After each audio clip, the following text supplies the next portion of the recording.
Hey guys, what's up? I'm here to give you guys a recap on the new episode Is It Wrong to Pick Up Girls in a Dungeon on Season 3, or you could call it Dungeon ni出会いを求めるのは間違っているだろうかIII, or Season 3, you know? This is going to be on episode 4, and it looks like to me this episode right here gave out a lot of information. What I'm about to recap you might be very vague, so if it's something that you need to go take a look at yourself in the episode explicitly, I suggest you do that, you know? Because what I'm about to give you guys is just a simple summary of what's up. If anything, I'd rather start with this scene first, and that is the conversation between Oranos and Hestia. When Hestia was asking these questions involving the monsters here and there, how do you know this is going to work or to coexist, you know? Eventually, Oranos gave some theories to Hestia about like these Xenos people are known to be born through a cycle of death and rebirth, you know? They end up having these feelings piled up and they don't want to be hurt by humans again, you know, etc. And we get to know that through Oranos' conversation and Hestia, we get to know that the Hermes family, along with some other people, that is Ganesha as well, also knows about the Xenos monsters. And as Oranos explains to Hestia about Ganesha's purpose in the monster ring or monster arena is to try to get people to understand that these monsters don't mean no harm, but chances of them having to work out is just pretty slim because, you know, monsters have been on the rampage, etc., you know, that kind of thing. That aside, we have too that Hestia does ask Oranos one final question, like what's happening to the dungeon, you know, what's going on with it. Oranos seems like he gave an answer that might be a little vague that I can't really seem to summarize, but all I could really say is that maybe he told Hestia that it's going through a certain change about the dungeon, you know, that kind of thing.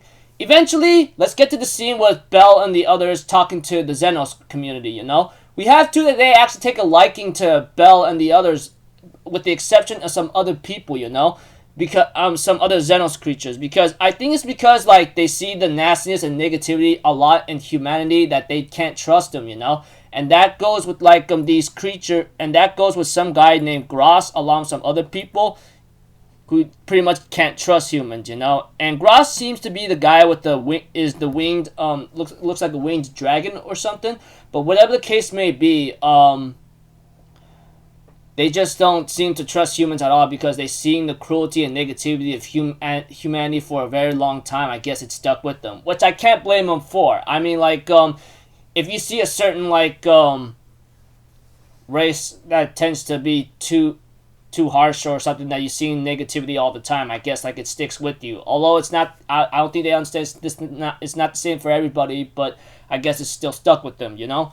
In other words, there's another group of monsters that's part of the Xenos community that does not seem to like humans at all because, you know, the cruelty and negativity of what humanity could bring, you know. And they see that too much that they already have a nasty mental scar over it and can't trust humanity, which I don't blame them for.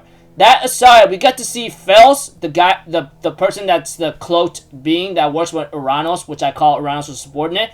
Her name is Fels. Yeah, so I'm going to call her Fels from now on if I can remember. But Fels decides to join them and tells Belle about who she is, you know. She's like this person that was a sage that gained eternal life and is called Fels the Fool, you know. But that aside, we get to see a lot more to come on what's going on here and there about